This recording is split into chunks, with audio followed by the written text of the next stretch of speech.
This video is made possible by War Thunder. Click the link in the description to claim your massive bonus pack and to get started.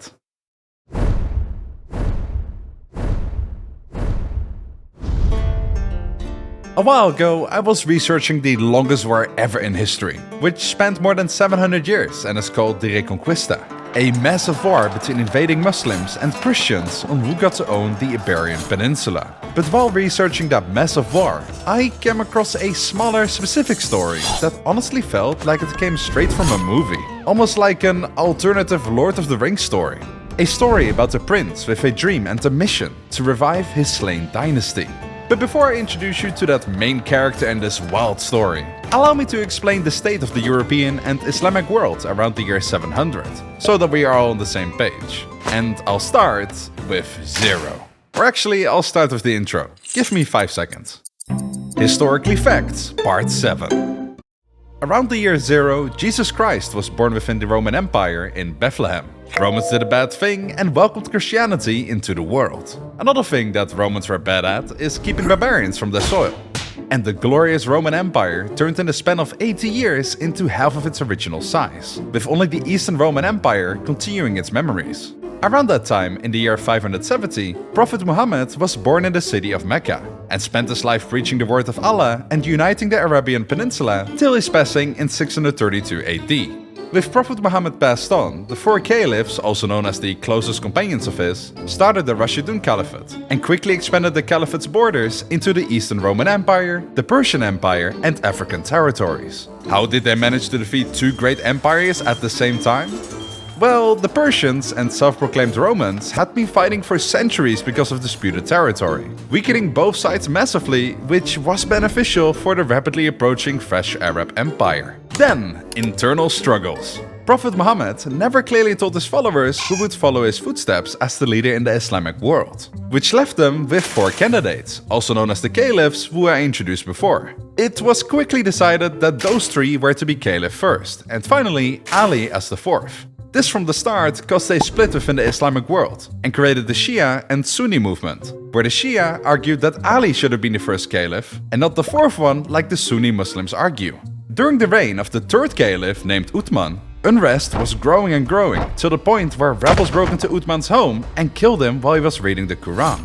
This sparked outrage all across the empire and ignited the first Islamic civil war, and the 4th caliph Ali in the role to fix it. Long story short, Ali got assassinated, and the head of the Umayyad family, which were devout Sunnis and a powerful family, became the 5th caliph and started the Umayyad Caliphate. Alright, cool, we are now getting close to the start of our story, so just bear with me just a little bit longer. The Umayyad Caliphate got bigger and more powerful as the years went on, to the point where they spread from India all the way to the bottom of France. It was a marvelous empire, at least if you were a prestigious Arab, that is. Any other minority got treatments and taxes that were blatantly unfair. Huh? But aren't all these guys Arab, says the clueless American and European? Well, not exactly.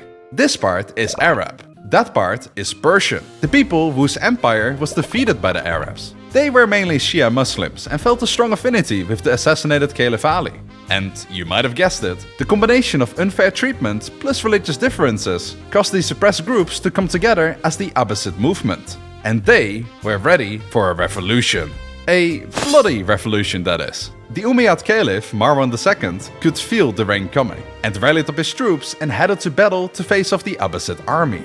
However, the Umayyad soldiers were no match for the Abbasid armies, who were fueled with a strong passion for justice for every civilian in the great empire.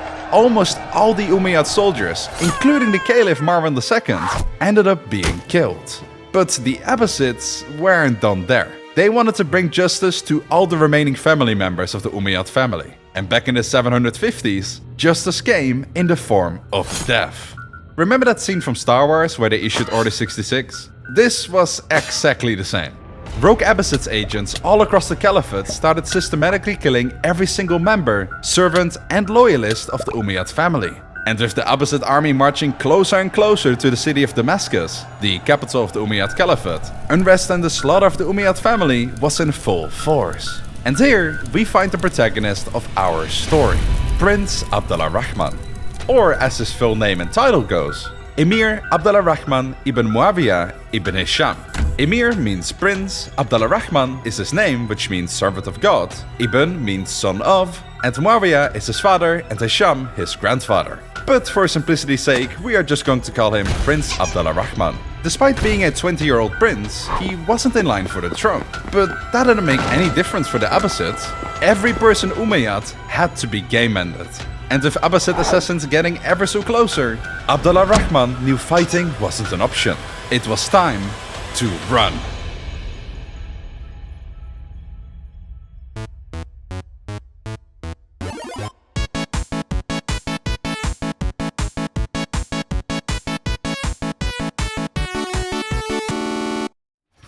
With swords clashing in the hallway, time was of the essence. First things first, the group had to decide where to flee to.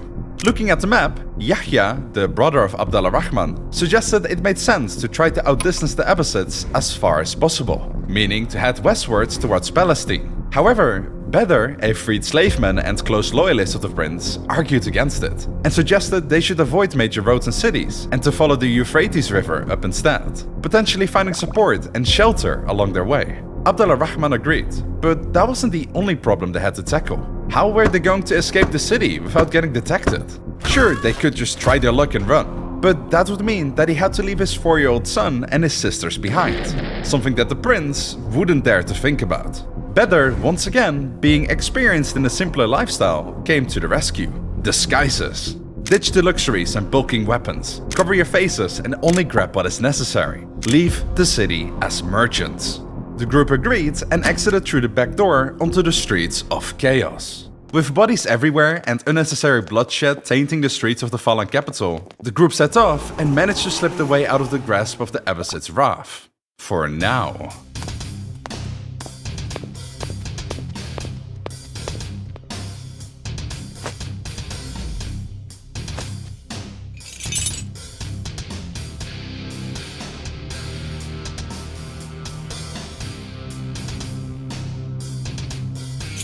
Gather the horses. We are going on a hunt. Ah, shucks. Line! But first we need to talk about the sponsor. That's right. It's Thundering for War, because War Thunder sponsored us, yeah! War Thunder is literally the most comprehensive vehicle combat game available for free on PC and consoles. Command over 2,500 different tanks, planes, helicopters and ships from 10 major nations, featuring everything from 1920s biplanes and armored cars to modern fighter jets and main battle tanks. Dive into War Thunder's intense combat with highly detailed vehicles, realistic graphics and authentic sound effects that make you feel like you are controlling the most powerful war machines ever built. And with realistic damage to individual components, blowing up enemies has never felt this satisfying before. If you want to try it out, use my link in the description to get 3 premium vehicles, a 50% experience and income booster, 2 vehicles to rent, 100,000 silver and 7 days of premium. This offer is only available for a limited time though, and only for those who are new or haven't played for 6 months.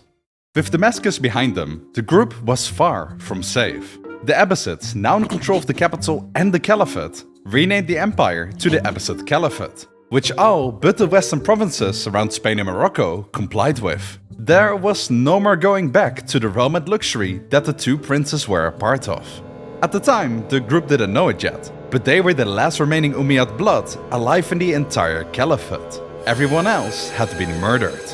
The group, exhausted both mentally and physically, arrived late that day in a small village to rest up and prepare for the final stretch towards the river. The townsfolk, seemingly sympathizing with the prince and its cause, offered them a couple simple but warm tents for them to rest in. At last, after a traumatizing day, the group could finally close their eyes and sleep. But not for long.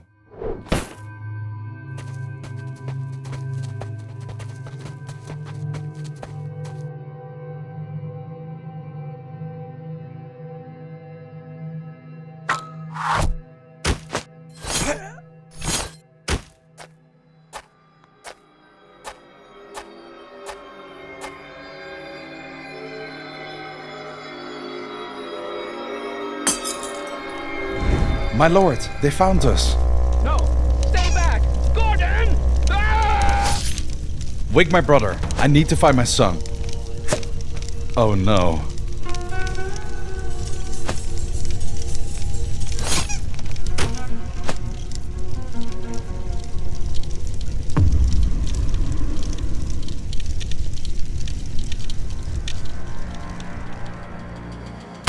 No, my lord, if we die here, the bloodline dies with us. We have to go. And with pain in their hearts and no other choice, the trio left the village, leaving the rest of the group to its fate.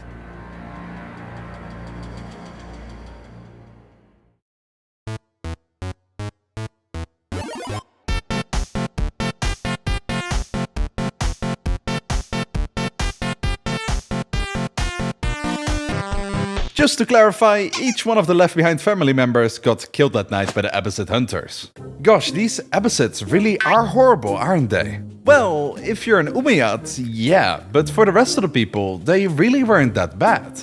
As a matter of fact, the Islamic Golden Age happened in the Abbasid Empire. So, thank you Abba, very cool, for killing my son. And 3 sisters. If we take a look at the magically updated map, we can tell that the situation is worse than I thought it was. Damascus has completely fallen, and the Abbasid armies are spreading out and taking down the remaining rogue soldiers. You might be thinking, why don't they just hop over into the Eastern Roman Empire and look for shelter there? Well, remember when the Arabs took half of their already halved empire? Yeah, they still didn't forget about that one. Speaking of forgetting something, it seems like the Abbasid hunters are here to finish the job. With nowhere else to go, the trio made a desperate run for the river and threw themselves into the water. The Abbasid hunters wore heavy clothing and armor and were on horses, thus in no shape for crossing a river. But neither was Yahya. Abd Al-Rahman was always an athletic type, and better being a freed slave, naturally is used to do demanding physical tasks. But Yahya was more emir than swimmer. The three desperately started to swim to the other side, but the deeper into the crossing they went, the stronger the current. If only I could just not cross or something. If you come back, we promise we won't kill you. Alright, that's it, I'm going back. What are you doing, brother? Hurry, we can't go back. Just last night they killed our sisters and my son. You can't trust them. Bro, relax, they promised. Surely they wouldn't break that. Oh. What a dumbass. You reckon it would work again? Doesn't hurt to try. Hey, I know we just killed your brother and all that, but if you come back, we won't kill you.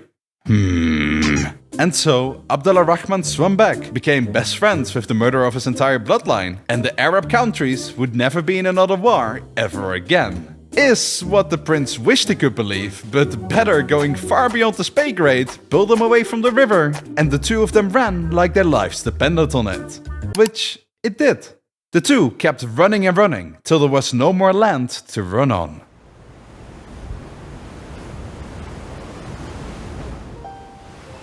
I guess this is it, huh? Is it though? Better. I am the last one of the Umayyad clan. Everyone else is dead. They count on me better. I can't just give up and accept my fate or hide in exile. For Allah's sake, what do you think my son would say if he saw me surrender? Why do you imagine me as a little baby? Probably nothing good. Listen, as much as I want to cry and weep in a hole, which, believe me, I really do, I still can't. At least, not till we have delivered justice. Here, give me your map.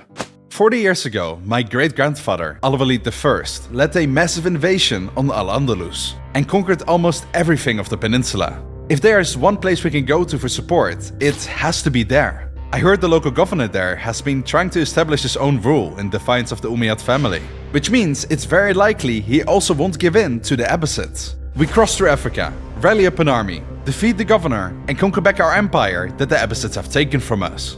It will be a long and treacherous journey. The Abbasid horsemen and Mr. Scarface won't stop till we escape their lands. Not to mention the many Berber tribes we will come across, and we will be anything but friendly. Better, we freed you from slavery, and your debtors will be more than repaid. If you want to leave, I understand. I will never leave you, Mr. Frodo. Thanks, Sam. Alright then, let's rest our legs and dig in for another night. As tomorrow, we start our quest to defeat the governor and declare war on the Abbasid Empire.